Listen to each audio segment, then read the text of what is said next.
রাসূলুল্লাহ বললেন উভয়ের রোজার ভিতরে পার্থক্য হলো উকলাতুস সাহার। রাসূলুল্লাহ বললেন সেহরি খাওয়া। ইহুদি খ্রিস্টানদের রোজায় সেহরি নেই, কিন্তু উম্মতে মুহাম্মাদির রোজায় সেহরি আছে। সুবহানাল্লাহ বলেন, আরেকটু মন খুলে বলেন। এইজন্য কখনো এরকমটা করেন না যে 11টার সময় শুয়েছেন কি 12টার সময় শুয়েছেন একেবারে দুটো খেয়ে শুই, এরকম বিষয় না। বিষয়টা হলো আপনি 12টার সময় যা খাবেন খান, সেহরির সময় কিছু না খেলে একটু খেজুর খেয়ে একটু পানি খান, পানি খেয়ে রোজার নিয়ত করে যদি ঘুম পায় আবার একটু শুয়ে পড়ুন, ফজরের রক্তে উঠে পড়ুন, উঠে ফজরের নামাজ সময় মতো আদায় করুন। জি, নইলে ইহুদি খ্রিস্টানদের রোজার সাথে উম্মতে মুহাম্মাদির রোজার আর কোনো পার্থক্য ওইটাই বলছিলাম। ওই সূরা বাকারার 183 নম্বর আয়াতে আল্লাহ বলেন, ইয়া আইয়ুহাল্লাযীনা আমানু, হে ঈমানওয়ালা মানুষের দল, কুতিবা আলাইকুমুস সিয়াম, রোজা তোমাদের উপরে ফরজ করে দেওয়া হয়েছে। কামা কুতিবা আলাল্লাযীনা মিন ক্বাবলিকুম, যেভাবে তোমাদের পূর্ববর্তীদের উপরে রোজা ফরজ করা হয়েছিল, একই কায়দায় তোমাদের উপরেও রোজা ফরজ করা হয়েছে। তাহলে রোজার বিধান উম্মতে মুহাম্মাদির উপরে প্রথমবার নয়। হতে পারে রোজার ধরনের পার্থক্য ছিল, হতে পারে রোজার যে কাইফিয়াত, রোজার একবার যে পদ্ধতিগত পার্থক্য ছিল, হতে পারে রোজার টাইম টেবিলের পার্থক্য ছিল, কিন্তু রোজা মহান আল্লাহ সব নবীর উম্মতদেরকে দিয়েছিলেন। যেমন সব নবীর উম্মতের উপরে নামাজ ছিল, তেমন সব নবীর উম্মতের উপরে রোজার বিধান ছিল। আমি ছোট্ট একটা কনসেপশন আপনাদের দেই ভাই। জানেন যে রোজার এমনও ধরন ছিল যে রোজায় কথা বলা যাবে না। কি বলা যাবে না? না, সারাদিনে কেউ যদি একটা কথা বলে রোজা নষ্ট হয়ে যায়। সে গাইল্লা, খারাপ কথা না, মন্দ কথা না, সারাদিনে কোনো কথা বলা। আরে বাবা, যদি বলেন যে আপনি এসব কথা কোথায় পেয়েছেন, এসব কথা কোরআন শরীফে বিদ্যমান। সূরা মারিয়াম পড়ে দেখবেন, সূরা মারিয়ামে আছে। এবার যদি আমি ওই বিষয়টা, সূরা মারিয়ামের ওই বিষয়টা আপনাদের কাছে আরেকটু পরিষ্কার করতে যাই, বিষয়টা আমার জন্যও বেশ খানিকটা সময় সাপেক্ষ। এরপরেও আপনাদেরকে শুধু কনসেপশনটা দিচ্ছি, ধারণাটা দিচ্ছি। সূরা মারিয়াম মানে বুঝতেই পারতেছেন 16 পারা। আল্লাহ পাকের কোরআন জানিয়েছে, মহান আল্লাহ জানিয়েছেন, ফাকুলি ওয়াশরাবি ওয়া কররি আইনান ফাইম্মা তারাইন্না মিনাল বাশারি আহাদান ফাকুলি ইন্নী নাযারতু লিররহমানি সাওমান ফালানুকাল্লিমাল ইয়াওমা ইনসিয়া। এটা 16 পারা সূরা মারিয়ামের 26 নম্বর আয়াত।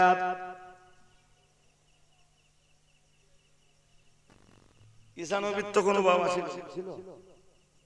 আরে হ্যাঁ না বলবেন তো? হ্যাঁ, আমাদের সবাইকে আল্লাহ বানিয়েছেন এক কায়দায়, আর ঈসা আলাইহিস সালামকে বানিয়েছেন আরেক কায়দায়।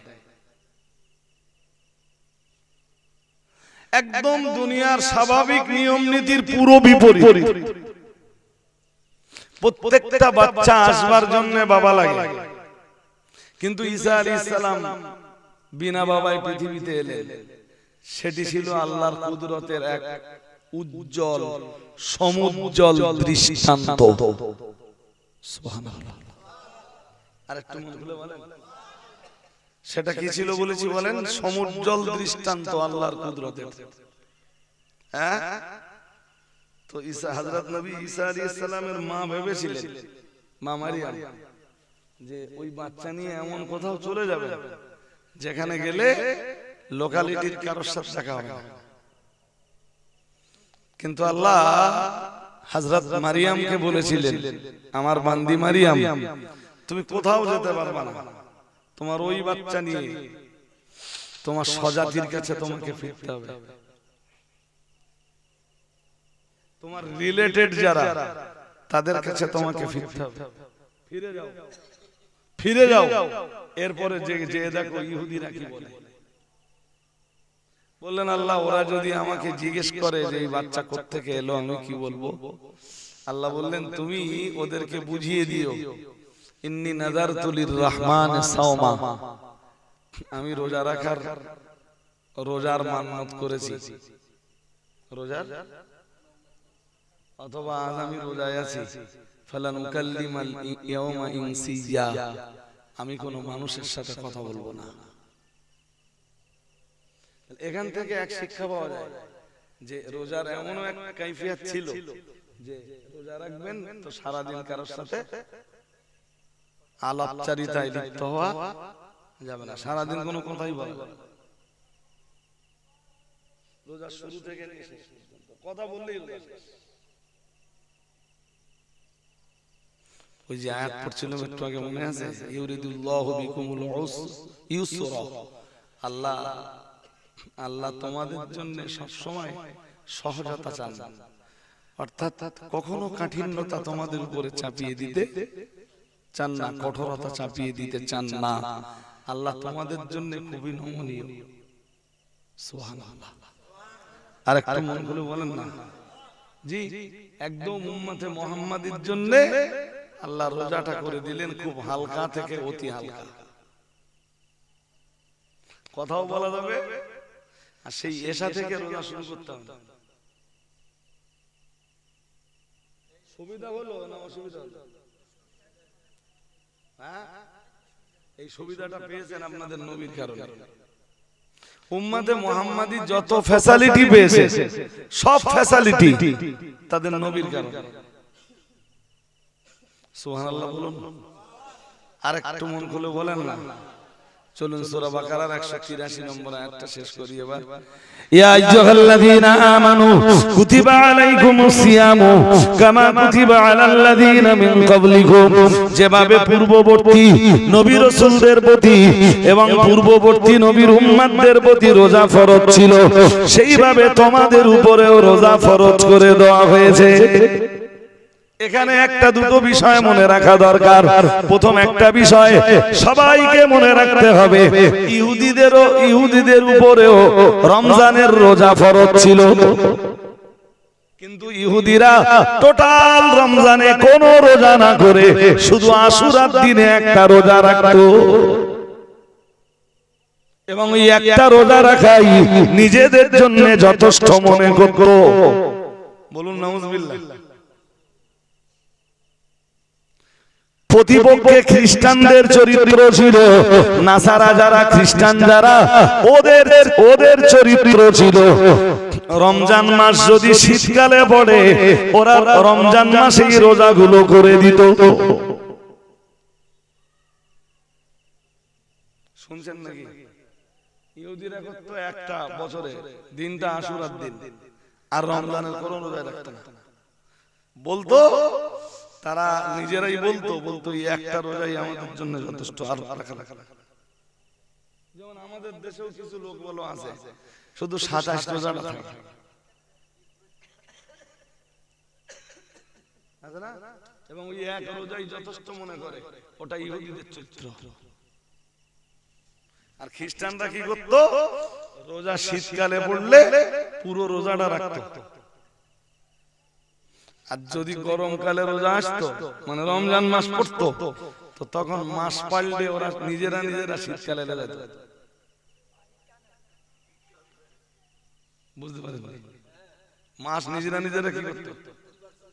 পাল্টে নিত, নে সেই রোজা রাখবে শীতকালে। আর সে রোজা 29 বা 30 না, খ্রিস্টানরা আবার রোজা আল্লাহ যা বিধান দিলেন ওর উপরে বেড়ে নিলেন, বাড়াতে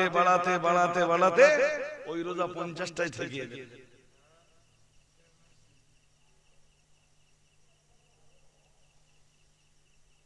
কথা শুনছেন নাকি?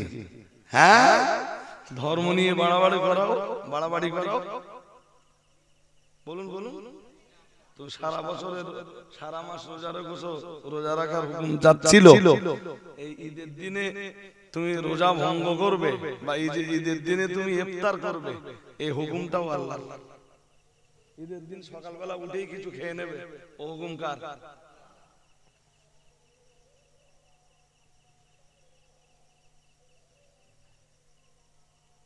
আমার কথা বুঝতেছেন নাকি? হ্যাঁ হ্যাঁ, ওরা 50 পর্যন্ত রোজা রাখবে এবং বাকি রোজাগুলো এই 30 বা 29-এর পর থেকে 50 পর্যন্ত বাকি রোজাগুলো সব ওরা বাড়িয়ে নিলে ওদের বিভিন্ন রাজা বাদশাদের জন্য,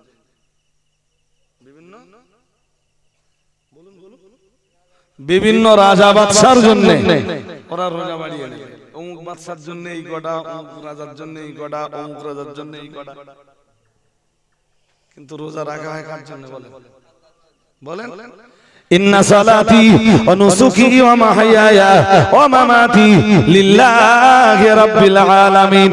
মহান আল্লাহ জানিয়েছেন, ইন্না সালাতি, নিশ্চয়ই আমার নামাজ, ওয়া নুসুকি, আমার কুরবানি,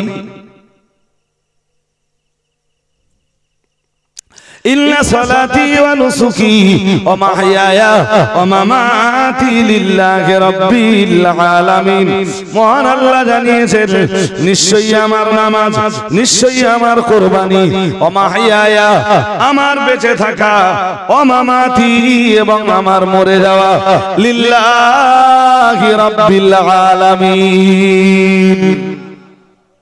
বলেন, আমার নামাজ, আমার রোজা, আমার বাঁচা, আমার মরা সব কার জন্য? সব কার জন্য? হ্যাঁ, সব তো আল্লাহর জন্য। বাট ওরা কিছু রোজা রাখতো আল্লাহর জন্য, আর কিছু রোজা রাখতো ওদের রাজা বাদশাদের জন্য, যেটা ছিল প্রকৃতপক্ষে শিরক। আরে ভাই, ইবাদত যদি আল্লাহকে ছেড়ে অন্য কারোর জন্য করা হয় তো তার নাম কি?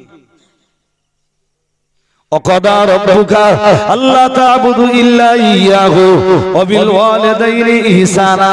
মহান আল্লাহ জানিয়েছেন সূরা বনী ইসরাঈলের 23 নম্বর আয়াতে আল্লাহ ঘোষণা দিয়েছেন, ওয়াকাদা রাব্বুকা, এটা তোমার রবের চূড়ান্ত সিদ্ধান্ত।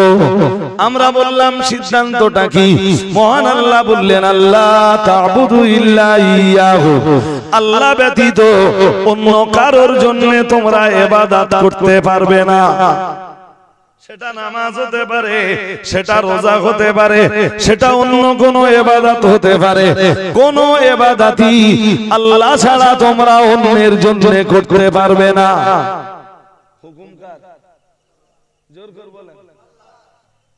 আর সূরা জুমারের 65 নম্বর আয়াতে আল্লাহ আরো ক্লিয়ার বলে দিয়েছেন, খোদ নবীকেই আল্লাহ বলছেন, ও নবী, লাইনাস, আল্লাহ সূরা জুমারের 65 নম্বর আয়াতে বলছেন, ওয়ালাকাদ উহিয়া ইলাইকা ওয়া ইলাল্লাযীনা মিন ক্বাবলিকা লাইন আশরাকতা লা ইয়াহবাতান্না আমালুকা ওয়া লা তাকুনান্না মিনাল খাসিরিন।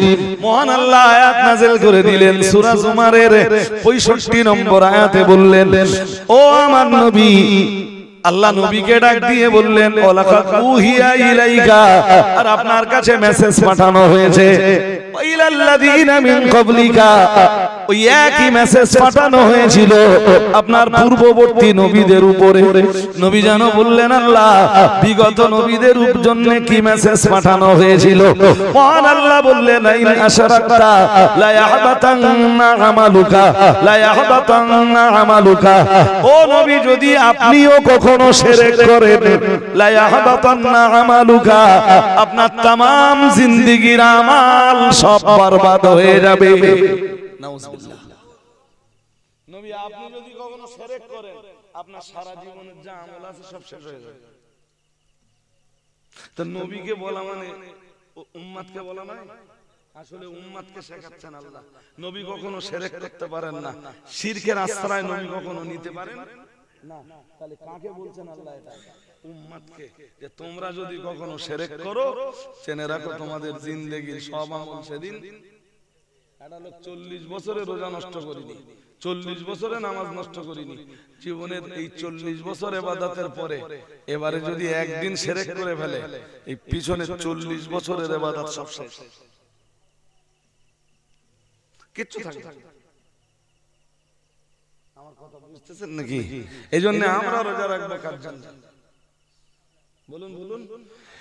ইয়া আইয়ুহাল্লাযীনা আমানু, হে দুনিয়ার ঈমানওয়ালা মানুষের দল, কুতিবা আলাইকুমুস সিয়ামু, রোজা তোমাদের জন্য ফরজ করে দেওয়া হয়েছে, কামা কুতিবা আলাল্লাযীনা মিন ক্বাবলিকুম, যেমন তোমাদের পূর্ববর্তীদের উপরে ফরজ করে দেওয়া হয়েছিল। আমরা বললাম আল্লাহ রোজা আপনি ফরজ করে দিয়েছেন কেন? মহান আল্লাহ বললেন লাআল্লাকুম তাত্তাকুন, যাতে তোমরা মুত্তাকি বান্দা বান্দিতে পরিণত হতে পারো, যাতে তোমরা তাকওয়া অবলম্বনকারী বান্দা বান্দিতে পরিণত হতে পারো। আরেকটু মন খুলে বলেন, যাতে তোমরা তাকওয়া করতে পারো। প্রশ্ন এই জায়গাটায় যে তাকওয়ার সাথে রোজার সম্পর্ক কি? ওইটাই রোজার হিকমত। ওই একটুখানি কথার ভিতরে আল্লাহ সব বলে দিয়েছেন, লাআল্লাকুম তাত্তাকুন, যাতে তোমরা তাকওয়া অবলম্বী হতে পারো, এই জন্য তোমাদের উপরেও রোজার বিধান চাপিয়ে দিয়েছি। এক্ষণে প্রশ্ন এইটা দেখা দেয় যে তাকওয়ার সাথে রোজার সম্পর্ক কি। তার আগে একটা হাদিস শুনে নিলে, তার আগে আপনারা একটা হাদিস যদি শুনে নেন তাহলে বিষয়টা আপনাদের জন্য আরেকটু পরিষ্কার হয়ে যায়। শুনবেন হাদিসটা?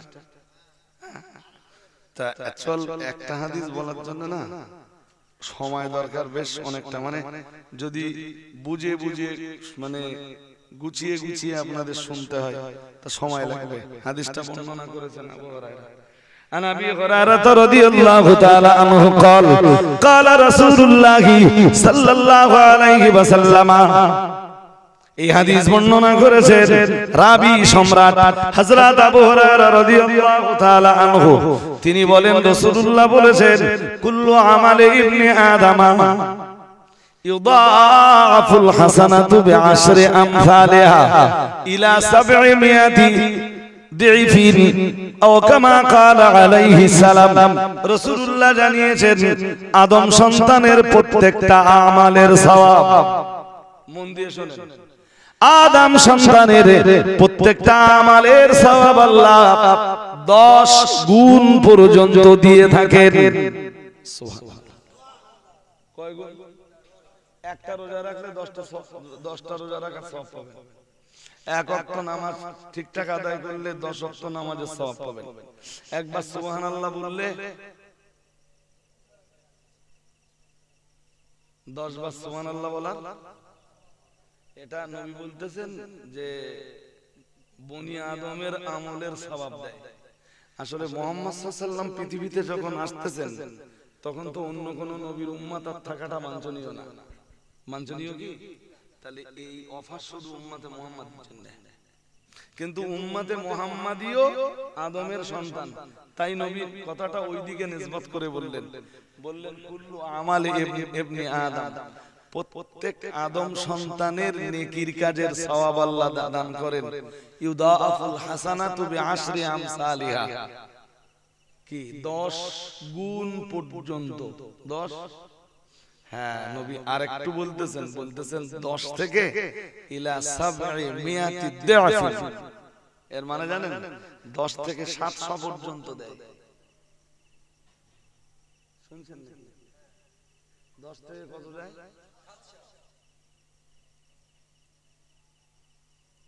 এই ধরুন সামনের রমজান মাস আসতেছে, তো একটা সহজ কথা বুঝে নেন। ধরুন এই লোক সারাদিন রোজা রাখলো, কারণ নামে রোজা অবস্থায় গীবত করিনি, কারণ নামে তহমত চাপিয়ে দেয়নি, অপবাদ দেয়নি, হ্যাঁ নামিমাতের গুনাহ করিনি, গীবতের গুনাহ করিনি, কাউকে গালিগালাজ করিনি, কাউকে অশ্লীল ভাষা দেয়নি, সমানে সারাদিন কোনো মিথ্যা কথা বলে,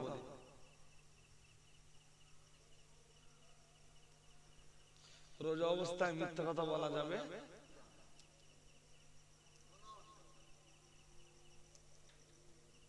কেন যাবে না? বুখারী শরীফের একটা হাদিস আছে, চূড়ান্ত হাদিস। আল্লাহ পাকের নবী জানিয়েছেন মাল্লাম ইয়াদা কাওলা যুরি ওয়াল আমালা বিহি, রাসূলুল্লাহ জানিয়েছেন, আল্লাহর হাবিব জানিয়েছেন, ও সাহাবীরা মনে রাখো, মাল্লাম ইয়াদা কাওলা যুর, যে লোকটা মিথ্যা কথা বলা ছাড়লো না, ওয়ালা আমালা বিহি, এবং তার উপরে আমল করাও বন্ধ করলো না। মানে মিথ্যা কথাই বললো না, কিন্তু কাজে বললো। বুঝতে পারছেন? মিথ্যা, হ্যাঁ, কাজে মিথ্যা কথা লিখতেছে। আল্লাহ পাকের রাসূল জানিয়েছেন, ফালাইসা লিল্লাহি হাজাতুন ফি আইয়াদা তাআমাহু ওয়া শারাবাহু, আও কামা ক্বালা আলাইহিস সালাম। রাসূলুল্লাহ জানিয়েছেন, আল্লাহর হাবিব জানিয়ে দিয়েছেন, ও সাহাবীরা মনে রাখো, ওই লোকটার না খেয়ে থাকা, পানি না পান করে থাকা, ওই লোকটার পানাহার না করার ভিতরে কোনো কল্যাণ নেই, নেই, নেই। তার রোজার কোনো প্রয়োজন আল্লাহর নেই। সে রোজা রাখলো না রাখলো, এতে কিছু এসে যায়? আরে আমার কথা বুঝতেছেন নাকি? তা কেউ যদি রোজা অবস্থায় মিথ্যা কথা বলে, তার রোজা রাখা না রাখা কি সমান? আচ্ছা, এবার আর রোজা অবস্থায় জিবের রোজা হলো জবান হেফাজত করা, চোখের রোজা হলো চোখ হেফাজত করা। শুনছেন? চোখের রোজা কি? হ্যাঁ, পর নারীকে দেখে, পর স্ত্রীকে দেখে যেন লালচ তৈরি না হয়, এবং কুনজর থেকে বিরত থাকাটা, এটা চোখের রোজা। কিসের রোজা? ধরুন রাস্তা দিয়ে একটা মেয়ে যাচ্ছে, ওর রোজা অবস্থা একটু ভালো করে তাকিয়ে নিলে, তা আল্লাহ ওর কিছু পয়েন্ট কেটে নেবে। হ্যাঁ, না কিছু বলবে, আর পয়েন্ট কাটা যাবে না। আরে আদম সন্তানের আমলের সওয়াব আল্লাহ দিয়ে থাকেন 10 থেকে 700। শুনছেন নাকি? 10 থেকে কত? 10 থেকে। একটা লোক পুরো নিয়ম নীতি মেনে রোজা রাখে, আল্লাহ তাকে 700 পর্যন্ত দিতে পারেন। শুনছেন নাকি? না শুনছেন না? হ্যাঁ, আর একটা লোক রোজা রেখেছে, তা দুই একবার গাইল টাইলতেছে, ওর পয়েন্ট কাটতে তো আল্লাহ, তাহলে নিশ্চয়ই ও 700 পর্যন্ত সওয়াব। তাই নবী বলতেছেন, আল্লাহ আদম সন্তানের আমলের সওয়াব দেয় 10 থেকে। এই জন্য রোজার সময় চোখ হেফাজত করবেন, দিকে জিভ হেফাজত করবেন, ঠোঁট হেফাজত করবেন, কান হেফাজত করবেন। সারা দিন পুরি কাজ কাম তো নি, ঘরের ভিতরে হেডফোন বুঝে দিয়ে মোবাইলে ওই সিনেমা টিনেমা সিরিয়াল টিরিয়াল এসব দেখতে। রোজা একটুখানি চিড় মতো খেয়ে যাচ্ছে না? হ্যাঁ, না কিছু বলে না, বলবেন একটু চিট ধরে যাচ্ছে তো। হ্যাঁ, রোজায় যেন এইটা না হয়। হ্যাঁ, রাসূল বলেছেন তার রোজা রাখার কোনো প্রয়োজন না। হাজিরিনে মজলিস, কথা অনেক লম্বা। এখন ওই যে হাদিসটা বলছিল যে আদম সন্তানের আমলের সওয়াব আল্লাহ দেয়, দ্যাটস মিন উম্মতে মুহাম্মাদির আমলের সওয়াব আল্লাহ দেয় 10 থেকে, ইল্লা সাওম, শুধু রোজা ছাড়া। রোজা ব্যতীত অন্য আমলের সওয়াব দেয় আল্লাহ 10 থেকে 700। এবারে আপনাদের ভিতরে প্রশ্ন জাগতে পারে, তাহলে আল্লাহ পাক রব্বুল আলামিন রোজার সওয়াবটা কিভাবে দান করেন? ওই প্রশ্নের জবাব হলো হাদিস শরীফ বিবরণ দিয়েছে। আল্লাহ পাকে নবী জানিয়েছেন, ফাইন্নাহু লি ওয়া আনা আজজি বিহি। মহান আল্লাহ নিজেই জানিয়েছেন, রোজার সওয়াব আমি আল্লাহ, রোজা যেমন আমি আল্লাহ আমার খাস ইবাদত, রোজার সওয়াবটাও আমি আল্লাহ আমার নিজ কুদরতি হাতে বান্দা কে দিয়ে থাকি। আর একটু মন খুলে বলেন, এই 10 থেকে 700 এটা বলে রোজার সওয়াব না। রোজা ব্যতীত বাকি যা আমল আছে, ওই আমলগুলো সওয়াব দেয় আল্লাহ 10 থেকে 700। আর রোজার সওয়াবটা আল্লাহ নিজে বলছেন, আস-সাওমু লি, অথবা হাদিসে এসেছে ফাইন্নাহু লি, হু জমির আগে সাওমের দিকে যাচ্ছে, ফাইন্নাহু লি ওয়া আনা আজজি বিহি। রোজা আমার খাস ইবাদত, খাস ইবাদতের সওয়াবটা আমি আল্লাহ আমার কুদরতি হাতেই দিয়ে থাকি। আর একটু মন খুলে বলেন। আর আল্লাহ যখন কাউকে দেয় তো আল্লাহ এতটাই দেয় যাতে বান্দা জাহান্নাম থেকে নিষ্কৃতি পায় আর বান্দা তার দয়ার জান্নাতে যেতে পারে। কারণ তার ভান্ডারে কিছু ঘাটতি আছে। কথা বলে দুনিয়ায় যে যতই ধনাঢ্য হোক, যখন কাউকে দিতে থাকে তো তার ভান্ডারে কমতে থাকে, কিন্তু দিতে থাকেন অথচ কমে না একজনের ভান্ডার, তিনি কে? এই জন্য আল্লাহুস সামাদ, আল্লাহুস, যেমনটা সূরা ইখলাসে আপনারা পড়েন। এই জন্য আল্লাহ যখন দেয় তাকে এতটাই দেয় যাতে সে জান্নাত পেতে পারে আর জাহান্নাম থেকে নাজাত পেতে পারে। আমার কথা বুঝতেছেন? এরপরে ওই হাদিসে আবার এসছে, ওই হাদিসে আবার এসছে, বান্দা কেন জানো আমি নিজে হাতে দেই? জানো? বান্দা তো জানে না। আল্লাহ বলেন ইয়াদাউ শাহাওয়াতাহু ওয়া তাআমাহু। ও ভাইরা আমার মনে রাখুন, হাদিস শরীফ বিবরণ দিয়েছে, মহান আল্লাহ নিজেই জানিয়েছেন। তার মানে এখান থেকে হাদিসে কুদসি, হাদিসে কুদসিতে আল্লাহ নিজেই বলেছেন ইয়াদাউ শাহাওয়াতাহু ওয়া তাআমাহু মিন আজলি আও কামা ক্বালা আলাইহিস সালাম। প্রিয় নবী আমার জানিয়েছেন, মহান আল্লাহ ঘোষণা দিয়েছেন, ও আল্লাহর বান্দা বান্দিরা, ও নবীর উম্মত উম্মতিরা মনে রাখো, আল্লাহ পাক ঘোষণা দিয়েছেন বান্দা যখন রোজা থাকে ইয়াদাউ শাহাওয়াতাহু, সে তার হালাল স্ত্রী থেকে বিরত থাকে, সে প্রচন্ড ক্ষুধায়, সে যখন প্রচন্ড ক্ষুধার্ত হয়ে যায় খাবার থেকে বিরত থাকে, প্রচন্ড তৃষ্ণার্ত পিপাসার্ত হয়ে যায় ঠান্ডা পানীয় থেকে বিরত থাকে। মহান আল্লাহ বললেন কেন জানো? মিন আজলি, শুধু আমার জন্য। কথা বুঝতে পারেন? আমরা রোজার সময় প্রচন্ড পিপাসা লেগেছে, গলার জায়গাটায় ধুলো মতো হয়ে যাচ্ছে, খাই না কার জন্য? এই পানি পান করি না কার খুশির জন্য? পানি থেকে বিরত থাকি কার ভয়ে?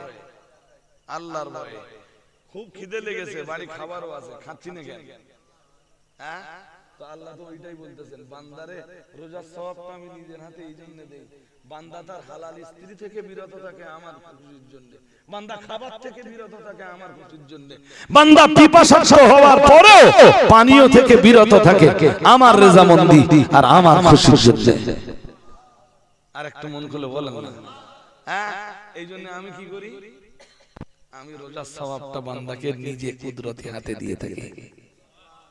আর একটু মন খুলে বলেন, এই যে পানীয় থেকে বিরত থাকা, ধরুন বেলা 1:30টার দিকে কাজ কাম করে বাড়ি এলেন, তা বাড়ি এসে দেখলেন যে খুব পিপাসা পেয়েছে, ফ্রিজে ঠান্ডা পানি আছে, খাচ্ছেন না কেন?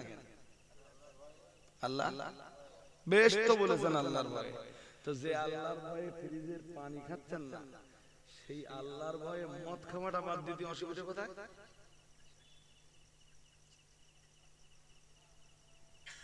আমার কথা বুঝতে পারেন? পেরেছেন সবাই?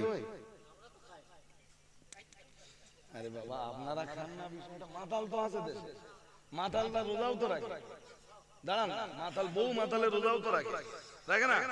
যে আল্লাহর ভয়ে মাতাল ঠান্ডা পানি রোজার মাসের দিনের আলোয় বাদ দিলে আল্লাহর ভয়ে আল্লাহর খুশির জন্য, সেই মাতাল বাকি 11 মাস সেই আল্লাহর খুশি আর আল্লাহর ভয়ের জন্য সে মদের বোতলটা কেন বাদ দিতে পারবে না? এটাই রোজার হিকমত। বান্দা তুই যদি মাহে রমজানে তোর বাড়ির হালাল খাবার দিনের আলোতে বাদ দিতে পারিস, তা তুই কেন সুদের টাকা বাদ দিতে পারবি না? তুই ঘুষের টাকা কেন বাদ দিতে পারবি না? লটারির টাকা কেন বাদ দিতে পারবি না? আর হারাম টাকা কেন তুই এইগুলো বাদ দিতে পারবি না? তো রোজা, মাহে রমজানের রোজা থেকে তুই কি শিক্ষা নিবি? তুই কিভাবে মুত্তাকি হবি? আমি তো রোজার বিধান দিয়েছি যাতে তোমরা কি হতে পারো, জোরে বলুন। হ্যাঁ, সারাদিন রোজা টোজা রেখে সন্ধ্যেবেলা গেছে মদের থেকে। আল্লাহ আমাদের বুঝবার ক্ষমতা দান করুন। দেখতে দেখতে আমি একদম শেষ পর্যায়ে চলে এসেছি। আমি আর আজকে বক্তব্যের প্রাসঙ্গিকতা বাড়াবো না। আল্লাহ আমাদের সকলকে সুমতি দান করুন, দিনের উপরে ইস্তেকামাত দান করুন, প্রতিষ্ঠা দান করুন। বলুন আমিন, বলুন না আমিন। মাহে রমজানে আল্লাহ আমাদের সবাইকে পৌঁছে দিন, এক মাস পূর্ণাঙ্গ এক মাস রোজা রাখার ক্ষমতা দান করুন। বলুন আমিন, আরে বলুন না আমিন। হ্যাঁ, মাহে রমজান ভাই খুব গুরুত্বপূর্ণ, খুব খুব। আমি রমজান নিয়ে যেটুকু পড়াশোনা করেছি, হয়তো আপনারা ওইটুকু করেন। মাহে রমজান নিয়ে সামান্য কিছু তো আলোচনা করলাম। হ্যাঁ, তা আজকে এই পর্যন্ত থাকবে। এরপরে আমার ফের দাওয়াত রয়েছে, আবার আপনাদের কাছে সময় সুযোগ পজিশন কন্ডিশন পেলে আবার অন্য কিছু বলবো ইনশাআল্লাহ। ত্রুটি বিচ্যুতি বেয়াদবি মাফ করুন। আর আগামীকাল শুনছেন, আগামীকাল খাদিজা মাদ্রাসায় খতমে বুখারীর অনুষ্ঠান 10টা থেকে বেলা 1টা 1:30 পর্যন্ত হবে। যদিও আমি টাইম দিয়ে রেখেছি 2টো পর্যন্ত। তারপরে নামাজ হবে, দুপুরবেলা দুটো খানা পিনার বন্দোবস্ত থাকবে। যদি যাওয়া সম্ভব হয় আপনাদের পক্ষে, আল্লাহর রাস্তে খাদিজা মাদ্রাসা থেকে আগামীকাল একটু যাওয়ার নিয়তটা রাখুন। আল্লাহ কবুল করুন। বলুন না আমিন, বলেন না আমিন। এরপরে তো রমজানে বলতে বলতে আমিনিয়া মাদ্রাসার যে ইসালের সব হয়, এই ইসালের সব তো রমজানেই পড়েছে, তাই না? এখনো মনে হয় 1 বছর রমজানে পড়বে নাকি? হ্যাঁ, এবছর আর এখনো 1 বছর পড়বে। তারপরে রোজার পরে আবার পড়বে, তাই তো? আল্লাহ বলতে বলতে আমিনিয়া মাদ্রাসা আপনাদের গ্রামের একটা ঐতিহ্য এবং ইসালের সব আপনাদের গ্রামের একটা ঐতিহ্য। তো যে পরিমাণ ভিড়ভাট্টা হয় না দোকানপাট গুলো,